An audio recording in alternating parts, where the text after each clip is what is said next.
Hello. In today's episode of Kurt Time 47, we're going to talk about rizz, or swag, or energetic sensitivity, personal power. So what is it? Like, what's the difference between somebody that has swag, somebody that has rizz, and sort of a normal person? Or what is it? What's the difference between somebody who is enlightened to the true nature of being versus somebody who is not? Like, what exactly is it that you're noticing? What exactly is it that you're responding to when you have the rizz, or you have the swag, or you are enlightened versus not? And I don't know if you've noticed the theme of this channel. You know, at very minimum, I'm saying that water is the best and the simplest way of analogically understanding consciousness, or the nature of being, linguistically. It's like the best you can do short of a direct experience of it, right? And even if you have a direct experience of it, it's best to understand that experience if you have a language that can get you most of the way there in terms of conceptualizing or categorizing what has happened to you. And I would say that because the nature of our consciousness that we're going to discover is fundamentally, somehow mysteriously connected in with this body, then you can look at the constituents of that body and you can go, okay, this is, you know, by weight, by what we understand to be mass, by what we understand to be sustenance, by what we understand to be gravity, our body is, you know, whatever, 60 to 80% water. And not only that, all of the chemical reactions, all of the processes that we would call our life force, the cellular metabolism, everything from DNA replication to muscle contraction, that's all inside of and facilitated through water. These water molecules, these protons of hydrogen and protons of oxygen, somehow emit an electrical field in such a way that forms a coherent, unified medium, right? In water, like that single body of water, all of the electric field of all the protons of those molecules is all one thing. It's all shared. It's one solid field of being. And so that's the nature of reality that your breath is inside of, that your life is inside of, that your perception is inside of, that your drives are inside of, that your will is inside of. Anything from your your nervous system firing to your hormones, right? You change your hormone levels, you change your desires, right? So what do those changes happen within water? And you'll find that if you just replace water for consciousness, and you look at what's going on inside your consciousness instead of, okay, I have this experience, my thoughts are arising, this is happening, you'll find that structurally, analogically, when you study or you think of consciousness, it will be reflected almost identically to the nature of water in the body, including like, oh, how does consciousness separate itself off into an individual? What happens to consciousness after you die? Like, what happens to, and you'll find that everyone goes, they use these, like, you know, it's like a water droplet returning to the ocean, things like that. So it's, you're in your consciousness is what it is, right? So this is incredibly simple, kind of no duh.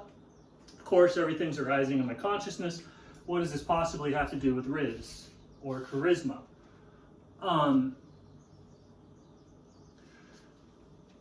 So you're in consciousness, and that consciousness is very much like water, and so it's just very much like water. So imagine that you're actually in water, and think of it as consciousness. You're in that field, and you're in water, and somebody goes, go that way.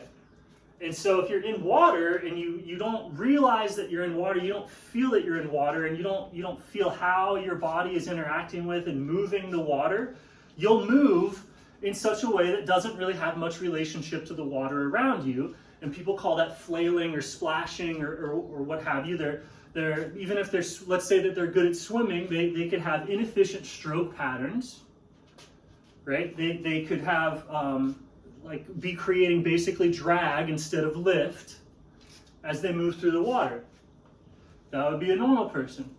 Somebody who's got rizz, somebody who's enlightened, feels what the water is doing and is capable of doing long, powerful, efficient movements, and to like just not the like they're constantly their body, every part of the body of somebody that's like moving with rizz, that's moving with swag, is generating lift. It's generating, every single part of the body is generating performance. It's generating motion that you want to be seen. And so it's no different. You get both people. You get like a trained competitive. You get Michael Phelps. You get Joe Blow off the street. You throw them both in a pool, and you would say that, oh, noticing that you're in a pool of consciousness and it has this effects on your breath and it can float you and do all that. Both people feel that. And both people, you could even give them, here's a book on stroke technique.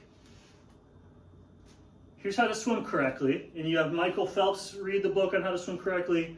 You have Joe Blow read this book out on how to swim correctly. They both have perfect knowledge of swimming technique to the best. You could give them the book written by the smartest swimmer in the world. Perfect knowledge of that. They have both been informed that they are in water, and they've been shown how water works. Like, hey, this is what buoyancy is. You can breathe when you're on this side of the surface, and when you're under here, you can't breathe. You can push off the water like this. If you try and move through the water, it can cause drag. So water can both propel you and it can hold you back, depending on how you can show them both that. Right? And then you can watch them both swim. And one generates with the entirety of their being lift, minimal drag.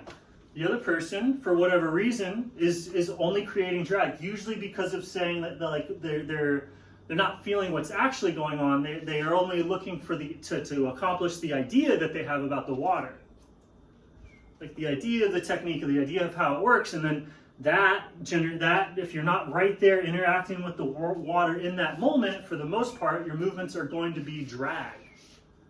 So there'll be a little bit of failing, and then there's a minimal amount of technique that you just kind of intuitively do, and you can at least tread water, or you can go from point A to point B, right? So the average person in swimming through consciousness is similar to the average person in swimming, in that they can go from point A to point B. They cannot drown. They learn how to breathe as a baby. They breathe on this side. They don't breathe on that side. And you can walk around, and then you can hold on to stuff to rest and go off. And so that's identical to the way that you swim in your own body consciousness. So you to get charisma, to get swag, you're trying to push off the consciousness, especially like maybe with weights or with explosively. You would learn how to push off of it with the entirety of everything, so that nothing's causing drag. Like if things are if you're trying too hard, it looks like there's drag, and then if you're not thinking about something, right? If something's not in your awareness, it's dragging through consciousness. Anything that's in your awareness is going to be helping and part of the movement. So it's like you would have, your whole thing, but eventually you could be like, is my stomach helping me jump? Is my heart? Is my brain? And people that are like moving with those things, they tend to look like they're moving with a bunch of energy. They have a bunch of presence. They have a bunch of everything else. And it's not because that they're more or that they're in deeper consciousness than everyone. It's identical to Michael Phelps versus recreational swimmer. They both know that they're in the pool. They both have the same intellectual understanding, roughly.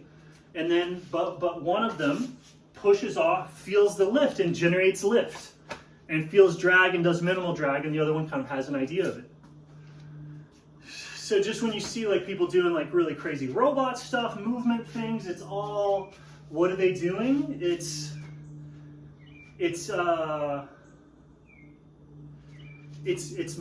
moving through consciousness in a way that generates lift. And as you move, you can generate lift, and when you generate lift, it generates movement, potential, and freedom. And so this is also the difference between like, somebody doing qigong and somebody doing like qigong, like the movements are going to be almost identical between somebody doing one with swag and somebody doing it without swag. And this is so intuitive. It's like when people get on the dance floor, and when they really get into the rhythm of it, you can get somebody, you can like start moving with as much, we'll call it stroke technique, right? It's just stroke technique of like that part of my body is generating lift, generating choice.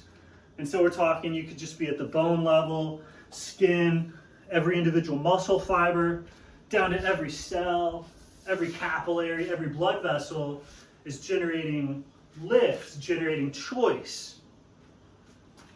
And so as people do that over time, like focusing on their muscles or focusing on their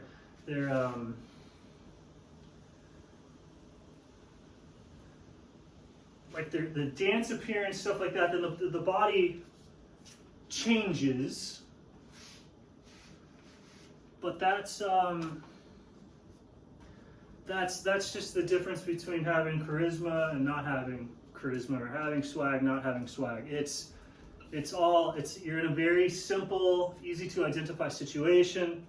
You are breath inside of consciousness, and then that you can swim on that, and when you swim on it, it generates lift. And then where you're unconscious, it generates drag. Where you generate drag, it feels like an object. So the more that you generate lift in your body, the more that all the water starts to like help you accomplish that movement. Whereas like if you're not generating lift very deeply, then weak movement or heavy, slow, clumsy, unconscious,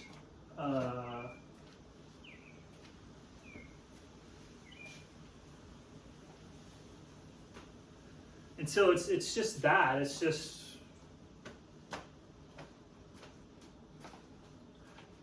you just look at how the water in the body behaves, and presto changeo, you too could have the rizz, you know.